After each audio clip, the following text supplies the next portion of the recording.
finalement, j'étais bien ici. On va faire un autre point ici. On est déjà rendu au 31e point de cette vidéo et on va maintenant parler d'antennes. Et oui, les montres peuvent avoir plusieurs antennes. On va retrouver le plus souvent l'antenne Bluetooth, ANT et ANT+.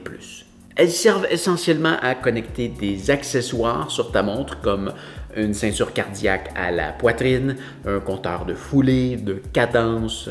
Sur ton vélo, tu pourrais même mettre, ils font maintenant des dérailleurs que tu peux connecter sur ta montre.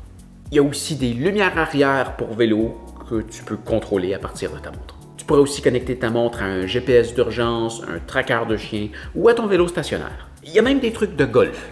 Vraiment, les possibilités sont sans fin.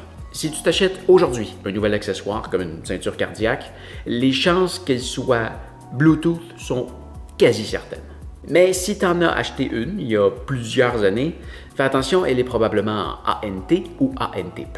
Donc si tu en as déjà et que tu souhaites les conserver, assure-toi que ta nouvelle montre est compatible avec ces technologies.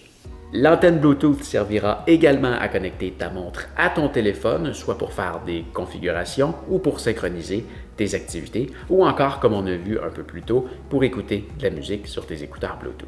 Certaines montres ont aussi une antenne Wi-Fi, mais c'est probablement la connexion la moins utile sur une montre, parce qu'en général, la connexion Wi-Fi va servir à soit faire la synchronisation ou les mises à jour de la montre, mais tu peux aussi les faire par le biais de ton téléphone par la connexion Bluetooth et ça consomme moins de batterie. Alors, enfin, certaines montres ont aussi une connexion cellulaire. La seule que j'ai testée comme ça, c'est la Garmin Forerunner 945 LTE. Je l'ai revendue. Dans ce cas, sa seule fonction était de me permettre de partager ma géolocalisation pour quelques dollars par mois et de recevoir des notifications de mes contacts par le biais de la plateforme de Garmin ou même des messages audio dans mes écouteurs. Tout ça au coût d'une batterie qui se vide à une vitesse fulgurante. J'ai trouvé l'idée bonne, mais pas tant utile, quand après tout, je peux faire à peu près toutes ces fonctions-là en jumelant ma montre à mon téléphone. Cette vidéo est un extrait du guide d'achat de montres de sport le plus complet de YouTube.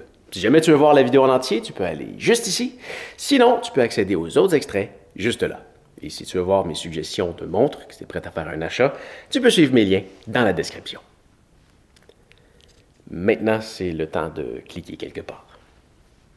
Comme maintenant.